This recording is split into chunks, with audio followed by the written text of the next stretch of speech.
স্বল্পকথার গল্পকথক চ্যানেলে আমার সকল শ্রোতা বন্ধুকে স্বাগত জানাই। আমি হৈমন্তী ফিরে এসেছি আবারও একটি নতুন গল্পের সাথে। আজকের গল্প সুবোধ ঘোষের লেখা ঠগের ঘর। গল্প পাঠ যদি আপনাদের ভালো লেগে থাকে তাহলে একটি ছোট্ট অনুরোধ রইল, আমার এই চ্যানেলটিকে সাবস্ক্রাইব করে পাশে থাকবেন। তাহলে শুনতে থাকুন আজকের গল্প ঠগের ঘর। ওখানে আলিপুরের আদালতের কাছে পথের উপর একটি বটের ছায়া, আর এখানে বেহালার এক বস্তির মধ্যে একটি মাটির ঘরের দরজার কাছে একটি তুলসীর বেদি। রোদ যেমন আজও তেমনই ওই তুলসীর বেদিতে একবার মাথা ঠেকিয়ে কাজে বের হয়ে গিয়েছে রায়চরণ। কাজের মধ্যে হলো ওই এক কাজ, এত দূর পথ হেঁটে এসে আদালতের কাছে এই বটের ছায়ায় চুপ করে বসে থাকা। রায়চরণের হাতের কাছে থাকে একটি হস্তরেখা বিচার, অনেকগুলি কড়ি আর একটি 4 আনা দামের পঞ্জিকা। চোখের সামনে মাটির ওপর পাতা থাকে দাবার ছকের মতো একটি ছক। সেই ছকের মধ্যে নানা রকম অঙ্ক কিলবিল করে। কোথায় শনি, কোথায় রাহু আর কোথায় মঙ্গল অবস্থান করলে অদৃষ্ট চক্রের কোথায় কী যে ঘটে যাবে তার সব উত্তর ওই একটি ছকের মধ্যে নীরব হয়ে রয়েছে। একবার কেউ এসে রায়চরণের চোখের সামনে তার হাতটা এগিয়ে দিলেই হয়, অথবা কেউ এসে শুধু তার রাশিটার নাম বলে দিতে পারলেই হয়। রায়চরণ তখনই একটি স্লেটের ওপর খড়ি দিয়ে দেগে অঙ্ক কষে তার জীবনের অবধারিত পরিণাম, আসন্ন পরিণামের আভাস এবং আরও অনেক কিছু বলে দেবে। মানুষের কর রেখা আর কপাল রেখা দেখে, এমনকি স্বপ্নের একটা বর্ণনা শুনেও রায়চরণ ভবিষ্যতের অনেক ভালো মন্দ সম্ভাবনার কথা বলে দিতে পারে। বেতের খাঁচার মধ্যে একটা তোতা আছে। এই তোতার কেরামতিও অসাধারণ। মামলায় জিত হবে কি হবে না, হ্যাঁ কিংবা না, 1 আনা পয়সা রেখে জিজ্ঞাসু ব্যক্তি রায়চরণের সামনে চুপ করে বসে থাকে। একটি কাগজে হ্যাঁ ও নাকে মিশিয়ে দিয়ে তোতার সামনে ফেলে দেয়। তোতার কানে একটি কড়ি কিছুক্ষণ ছুঁয়ে রাখে রায়চরণ, তারপর বিড়বিড় করে, দেবীর আজ্ঞা, দেবতার আজ্ঞা, ব্রহ্মা বিষ্ণু মহেশ্বরের আজ্ঞা, ছুঁয়ে ফেল নিয়তির পাখি। তোতাটি এতগুলি কাগজের পুড়িয়া নেড়ে চেড়ে ঠিক একটি পুড়িয়া ঠোঁট দিয়ে কামড়ে ধরে, হ্যাঁ কিংবা না। হ্যাঁ দেখে খুশি হয় জিজ্ঞাসাও, না দেখে বিমর্ষ হয়। স্কুলের ছেলে চুপি চুপি এসে জানতে চায় পরীক্ষায় পাশ আছে না ফেল আছে। রায়চরণ বলে, 3টি ফুলের নাম বলো। ফুলের নাম শুনেই রায়চরণ বলে দেয়, পাশ। স্কুলের ছেলে খুশি হয়ে 2 পয়সা রায়চরণের হাতে তুলে দিয়ে চলে যায়। সকাল থেকে সন্ধ্যা পর্যন্ত বেশিরভাগ সময় শুধু বসে বসে ঝিমোতে হয়। পথের ওপর দিয়ে মাঝে মাঝে ভিড় যেন স্রোতের মতো গড়িয়ে গড়িয়ে চলে যায়, কিন্তু এই বিপুল জনতার ভেতর থেকে কজনই বা অদৃষ্টের কথা জেনে নেবার জন্য ব্যস্ত হয়। 2 পয়সা থেকে 2 আনা, এই তো গণনার দক্ষিণা। সন্ধ্যা হলে যখন পয়সা গুনে রায়চরণ, তখন বুকের ভেতরটা ভয় শিরশির করে ওঠে। মাত্র 13 আনা, কি করে দিন চলবে? বটের ছায়ায় বসে বসে যেমন জীবনটা, তেমনি চেহারাটাও ওই বটের ঝুড়ির মতো শীর্ণ আর রুক্ষ হয়ে গিয়েছে। রায়চরণের চেহারাটা ফর্সা, মুখটা সাদা কাগজের মুখোশ বলে মনে হয়। আস্তে আস্তে এক একবার উঠে শরীরটা টান করে আর হাই তোলে রায়চরণ। সেই সময় ওর ছেঁড়া গেঞ্জি ভেদ করে বুকের পাঁজরগুলি কাটার মতো যেন ফুটে বের হয়। মাঝে মাঝে দেখা যায় একটু ফাঁকা পেয়ে আর গণৎকার রায়চরণকে একলা পেয়ে কেউ কেউ একাই এগিয়ে আসে, এদিক ওদিক তাকায়, তারপর বলে, একটা কথা একটু গুণে বলে দেবেন ঠাকুরমশাই? কি? ভালোবাসার মানুষটা ঠকাবে না তো? কতদিনের ভালোবাসা? তা মন্দ দিনের নয়, এ ধরুন 1 বছর। সধবা? কুমারী না বিধবা? বিধবা। নামের প্রথম অক্ষরটা বলুন। প। একটু ভেবে নিয়ে রায়চরণ বলে, যদি 2 আনা দেন তবে নখদর্পণ করে বলে দিতে পারি। 2 আনা পয়সা বের করে রায়চরণের হাতের কাছে রেখে দেয় জিজ্ঞাসু লোকটি। রায়চরণও লোকটার হাতটা কাছে টেনে নিয়ে তার একটা আঙ্গুলের নখের ওপর কড়ি ঘষে, তারপর নখের দিকে অপলক চোখে তাকিয়ে থাকে, তারপর খুশি হয়ে বলে, হাসছেই তো দেখলাম। তার মানে? তার মানে ঠকাবে না। অন্যদিনের মতো আজও বটের ছায়ায় মাঝে মাঝে ব্যস্ত হয়ে ওঠে রায়চরণের গণৎকারিতা। ক্লান্ত হয়ে মাঝে মাঝে ছোলা চিবোয় আর সামনের টিউবওয়েল থেকে জল খেয়ে আসে। রায়চরণের বয়স মন্দ হয়নি, 40 বছর তো নিশ্চয়ই, কিন্তু এত বেশি শুকিয়ে আর পাকিয়ে গিয়েছে বলেই একটু বুড়ো বুড়ো দেখায়। কিন্তু এই বটের ছায়া থেকে অনেক দূরে বেহালার বস্তির মেটে ঘরের দরজার সামনে তুলসীর বেদির কাছে যে এখন গম্ভীর হয়ে দাঁড়িয়ে আছে, সেই মানুষটির চেহারা কিন্তু আজও তাজা মাধবীলতার মতো ফুরফুর করে। রায়চরণের বউ পারুলবালা, যে রায়চরণ গণৎকার, আকাশের রাহু শনি মঙ্গলের মতিগতির রহস্য হাতের মুঠোয় ধরে রেখেছে, সে আজ এই বটের ছায়ায় বসে কোনো তন্দ্রার মধ্যে এখনো চমকে ওঠেনি। কিন্তু এতক্ষণে বেহালার বস্তির মধ্যে সেই মেটে ঘরের ভিতরে গণৎকার রায়চরণের অদৃষ্ট ভয় পেয়ে চমকে উঠেছে। দরজার কাছে এসে দাঁড়িয়েছেন মণিবাবু নামে এক ব্যক্তি, যে আজ এই 3 মাস ধরে রোজই রাতে একবার এসে রায়চরণের সঙ্গে তাস খেলে চলে যায়। বড় ফিটফাট চেহারা মণিবাবুর, মানুষটিও বেশ শৌখিন। হারমোনিয়াম মেরামতির কাজ জানে, মন্দ রোজগারও করে না, নইলে 1 মাস ঘনিষ্ঠতা হতেই পারুলকে এমন সুন্দর একটি রেশমি শাড়ি উপহার দেয় কেমন করে? রায়চরণ নিজেও শাড়ি দেখে খুশি হয়ে বলেছিল, বাহ, বেশ চমৎকার। সেই মণিবাবু বেশ একটু গম্ভীর এবং বেশ একটু ব্যস্তভাবে বলে, আর দেরি করে লাভ নেই। পারুলবালা বলে, তুমি তো আসতে অনেক দেরি করে দিলে, আমি তো ভেবেই মরছিলাম এ আবার কোন এক নতুন ঠগের পাল্লায় পড়লুম। রায়চরণকে আজ ঠগ বলে মনে প্রাণে বিশ্বাস করতে পারছে পারুল, এবং মনে হয়েছে এই পৃথিবীর মধ্যে মণিবাবুই একমাত্র মানুষ যে কখনোই ঠগ হতে পারে না এবং কোনো দিনও হবে না। জ্যোতিষবিদ্যার কারবার করি, কত রাজা মহারাজা আমার খদ্দের, কলকাতার বাসায় ঠাকুর চাকর আছে, এইরকম একটি অতি সচ্ছল অবস্থার মানুষ বলে নিজের পরিচয় দিয়ে পারুল নামে একটি সুন্দরী মেয়েকে এক গেঁয়ো মামার বাড়ির দাসীপনা থেকে উদ্ধার করেছিল যে, সে হলো ওই রায়চরণ। আজ পারুলবালা দাঁতে দাঁত চিবিয়ে ভাবে, সেই নির্দয় মামার বাড়ির দাসীপনা তবু ভালো ছিল, কিন্তু এ কি সর্বনাশ করলো লোকটা! মিথ্যে কথা বলে পারুলেরও মন ভিজিয়ে দিয়ে, অনেক ভালোবাসার কথা বকে বকে পারুলের মনের ভেতরটাকে একেবারে এলোমেলো করে দিয়ে, তারপর সত্যি অগ্নিসাক্ষী করে বিয়ে করে নিয়ে এসে আজ কোন দশার মধ্যে পারুলের জীবনটাকে ঠেলে নিয়ে এসেছে ওই রায়চরণ ঠগ। রায়চরণকে সহ্য করেছে, শুধু ক্ষমা করতে পারেনি পারুল। সব মিথ্যা, সব মিথ্যা।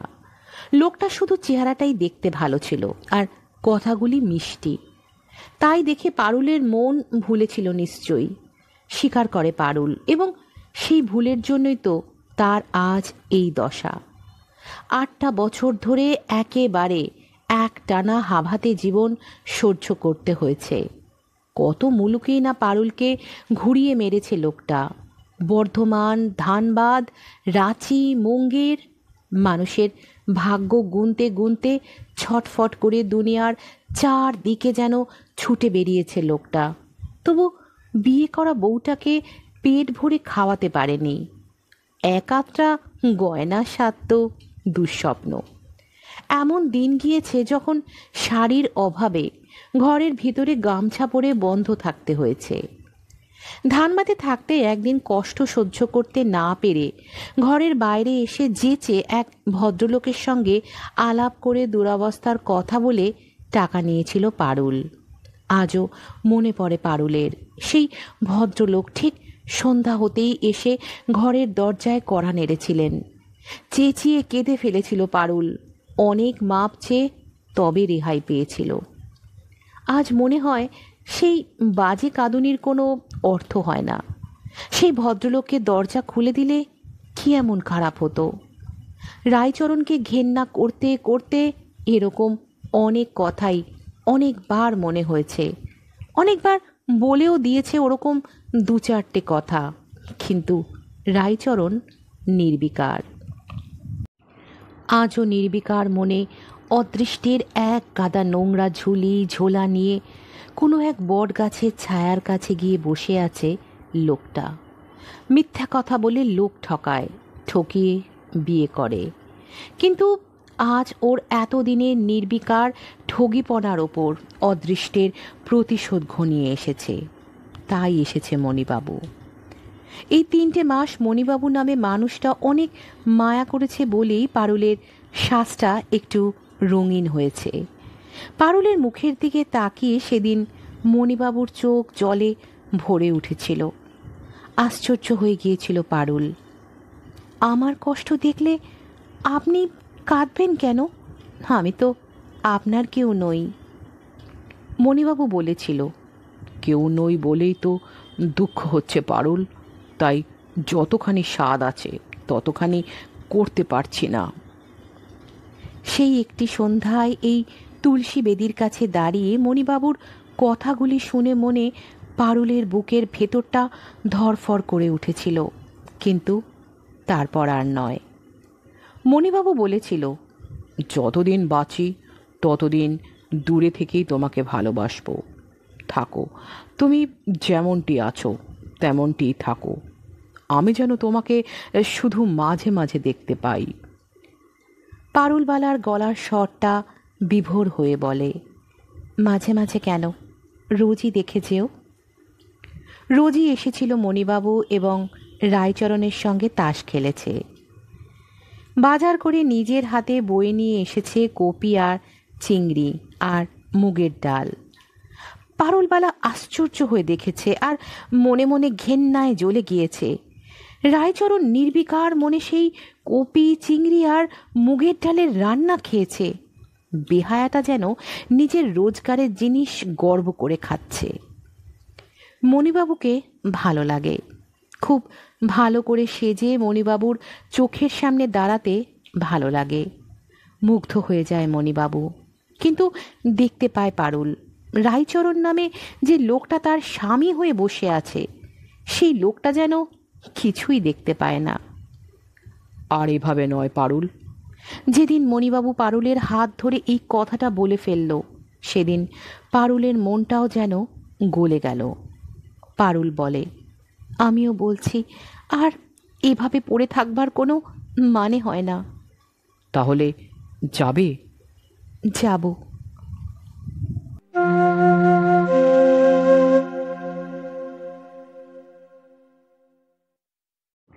সেই যাবার লগ্ন ঘনিয়ে এসেছে।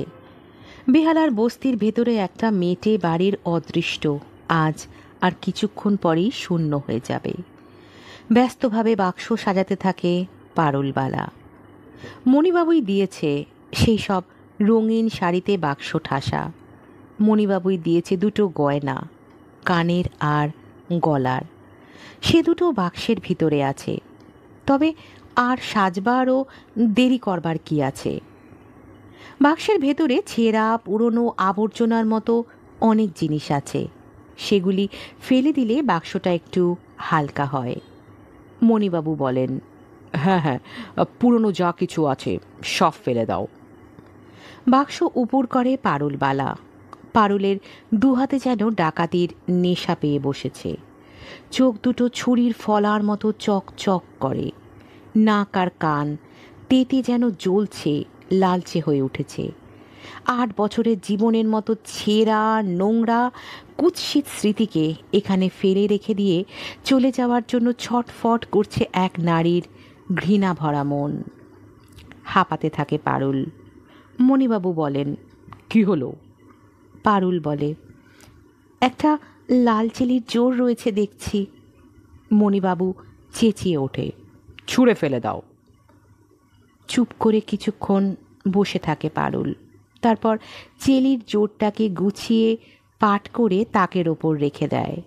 হো হো করে হেসে ওঠে মণিবাবু। আবার বাক্স সাজায় পারুল। মণিবাবুরই দেওয়া যত উপহারের সম্ভার, আয়না, পাউডার, সুগন্ধ তেল, ঢাকাইল, টাঙ্গাইল, বিষ্ণুপুরী আর ধনেখালির রঙিন শাড়ি, কানের দুল আর গলার হার। চলো এইবার, আর দেরি করা ভালো নয়। পারুলবালার চোখ দুটো নিথর হয়ে শুধু দরজার দিকে তাকিয়ে থাকে। তারপরই চমকে ওঠে ঘরের মেঝেটার দিকে তাকিয়ে। মণিবাবু বিরক্ত হয়ে বলে, কি হলো? পারুল বলে, এইসব ছেঁড়া কাপড় চোপড় ছড়িয়ে পড়ে ঘরটাকে বড় বিশ্রী করে দিল যে, কেমন নোংরা দেখাচ্ছে যে। হ্যাঁ, দেখে মনে হয় চোর ঢুকে একটা একলা অসহায় ঘরে বুকটাকে যেন তছ নচ করেছে। পারুল বলে, একটু দাঁড়াও, যাচ্ছি যখন তখন ঘরটাকে একটু গুছিয়ে রেখে যাই। কি আশ্চর্য! চেঁচিয়ে ওঠে মণিবাবু। ঘর গোছায় পারুলবালা। এখানে ওখানে বাসনগুলি পড়ে আছে। ঘটিটা এরই মধ্যে গড়িয়ে একটা ভাঙা টিনের প্যাটরার পেছনে গিয়ে লুকিয়ে পড়েছে। ঘটিটাকে তুলে নিয়ে দরজার পাশে রেখে দেয় পারুল। মণিবাবু বলে, যত সব বাজে, যাচ্ছে তাই কাজ আবার শুরু করলে কেন পারুল? পারুল বলে, কিছু নয়, কিছু নয়। লোকটা এসে হাত মুখ ধোবার জন্য ঘটিটা খুঁজে খুঁজে যেন মিছে হয়রান না হয়, তাই। মণিবাবু গম্ভীর হয়। সন্ধ্যা হয়ে আসছে কিন্তু পারুল। পারুল বলে, এই তো আমি তৈরি, শুধু একটু। আবার চুপ করে দাঁড়িয়ে কি যেন ভাবতে থাকে পারুল। একটা ছেঁড়া কামিজ দেওয়ালের একটা গোজের সঙ্গে ঝুলছে। ময়লা ছেঁড়া কামিজ, তালি ছিল, সেই তালিটাও খুলে গিয়েছে। সেই তালিটাকে সেলাই করে জুড়ে দিতে আর কামিজটাকে একটু ধুয়ে কেচে রাখতে পারেনি পারুল, ভুলেই গিয়েছে। তাই লোকটা কদিন ধরে শুধু ছেঁড়া গেঞ্জি গায়ে দিয়ে কাজে বের হয়ে যায়। মণিবাবুর দাঁতে দাঁতে শব্দ হয়ে যেন, মনে হচ্ছে তুমি এখন ওই ছেঁড়া কামিজ সেলাই করতে বসবে। যেন একটা খেলা পেয়েছে পারুল। মণিবাবুর দিকে তাকিয়ে মিনতি করে বলে, একটু দি না কেন, কতক্ষণই বা সময় লাগবে। বাহ! ভ্রুকুটি করে মণিবাবু। আচ্ছা থাক। ভয় পেয়ে আর অপ্রস্তুত হয়ে মণিবাবুর মেজাজ শান্ত করবার জন্য পারুল টেনে টেনে হাসতে থাকে। আমাকে তুমি যতটা বোকা মনে করছো ততটা বোকা আমি নই। মণিবাবু একটা স্বস্তির নিঃশ্বাস ছাড়ে। বাক্সটাকে নিজেই হাতে তুলে নিয়ে বলে, চলে এসো, বড় রাস্তায় গিয়ে ট্যাক্সি ধরবো। পারুল বলে, তুমি গিয়ে বাইরে দাঁড়াও, আমি 1 মিনিটের মধ্যেই বের হয়ে আসছি। বাক্সটা হাতে নিয়ে দরজা পার হয়ে বাইরের তুলসীর বেদির কাছে ছায়ান্ধকারের মধ্যে দাঁড়িয়ে থাকে মণিবাবু। পর মুহূর্তেই দেখে চমকে ওঠে। বুঝতে পারে মণিবাবু ঘরের ভেতর আলো জ্বেলেছে পারুল। ওহ, কত থিয়েটারি ঢং! রাগ চাপতে চেষ্টা করে মণিবাবু। দাঁড়িয়ে থেকে শুধু ছটফট করে মণিবাবু। অনেকক্ষণ তো হলো, এখনও আসে না কেন পারুল? আবার এগিয়ে এসে দরজার কাছে দাঁড়ায় মণিবাবু। আবার চমকে ওঠে এবং স্তব্ধ হয়ে দাঁড়িয়ে দেখতে থাকে, কিন্তু দেখেও ঠিক বুঝতে পারে না মণিবাবু এ কি করছে পারুল। উপর হয়ে ঘরের মেঝের মাটিতে মাথা ঠেকিয়ে যেন প্রণাম করে পড়ে রয়েছে পারুল। ও কি হচ্ছে? গর্জনের মতো স্বরে আর দাঁতে দাঁত চিবিয়ে ডাক দেয় মণিবাবু। প্রণাম নয়, প্রণামের মতো একটা ঢং। উনুনটার কাছে মেঝের ওপর মাথা পেতে দিয়ে ফুপিয়ে ফুপিয়ে কাঁদছে পারুল।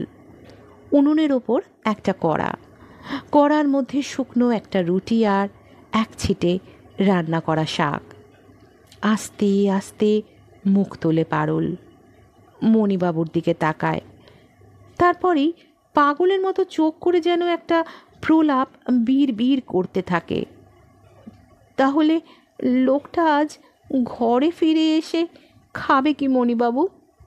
বলতে গেলে তো কিছুই যে নেই, ওই একটা শুকনো রুটি। আর চিৎকার করে ধমক দেয় মণিবাবু। তুমি কি এখন তাহলে রান্না আরম্ভ করবে? হতভাগী মেয়ে মানুষ। কোনো উত্তর দেয় না পারুলবালা। মাত্র আর এক মুহূর্ত দাঁড়িয়ে থাকে মণিবাবু। তারপরই বাক্সটাকে বেশ শক্ত করে ধরে নিয়ে দরজার দিকে সরে যায়। চলে যাবার আগে আর একবার চেঁচিয়ে ওঠে মণিবাবু, তোমার ওই ঠক স্বামীর চেয়ে তুমি আরো ভয়ানক ঠগ। ছি! এতক্ষণ শুনছিলেন আজকের গল্প ঠগের ঘর। গল্পটা আপনাদের কেমন লাগলো কমেন্ট বক্সে অবশ্যই জানাবেন। আর যদি ভালো লেগে থাকে তাহলে গল্পটিকে লাইক করবেন, আপনাদের আত্মীয় পরিজন বন্ধু বান্ধবের সাথে শেয়ার করবেন এবং আমার এই চ্যানেলটিকে সাবস্ক্রাইব করে পাশে থাকবেন। আজকের মতো এখানেই বিদায় নিচ্ছি। হাজির হব আবারও একটি নতুন গল্পের সাথে। ততক্ষণ সঙ্গে থাকুন এবং শুনতে থাকুন স্বল্পকথার গল্পকথক। ভালো থাকবেন। নমস্কার।